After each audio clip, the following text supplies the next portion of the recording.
आज हम modern history के अंतर्गत आने वाली सबसे इम्पोर्टेंट जो टॉपिक है बंगाल पर अंग्रेज़ों का आधिपत्य, इसका अध्ययन करेंगे। तो इम्पोर्टेंट जो टर्म्स हैं उनको सीक्वेंस से देखेंगे। तो हमारा पहला जो पॉइंट है कि मुग़ल साम्राज्य के अंतर्गत आने वाले प्रांतों में जो सर्वाधिक संपन्न या धनी जो राज्य था वो कौन सा था, तो बताएंगे अब बंगाल था।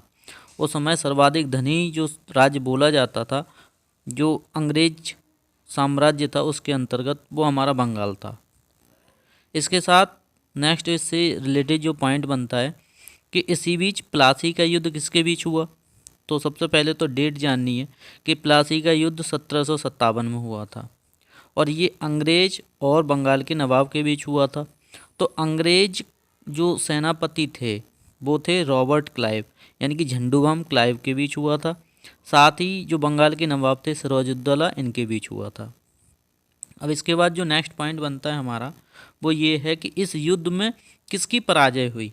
जब युद्ध तो हो गया अंग्रेज और बंगाल के नवाब के बीच, तो इसमें जो सिराजुद्दौला साहब थे इनकी पराजय हो गई थी क्योंकि इन्हें धोखा दिया गया था। साथ ही नेक्स्ट पॉइंट बनता है कि सिराजुद्दौला के बाद जो बंगाल का शासन किसने किया, यानी कि नेक्स्ट जो शासक था वो कौन बना। तो अब बताएंगे कि जो मीर जाफ़र थे वो अगले शासक बनाए गए। अब मीर जाफ़र तो अगले शासक बन गए। इसके बाद अब मीर जाफ़र को हटाकर कौन शासक बनाया गया, तो बंगाल का जो अगला नवाब था वो मीर कासिम था।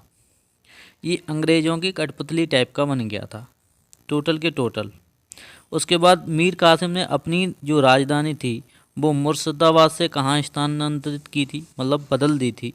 तो उसने मुंदेर जो जगह थी, इसे मुगदलपुर बोलते हैं, यहाँ उसने स्थानांतरित कर दी थी।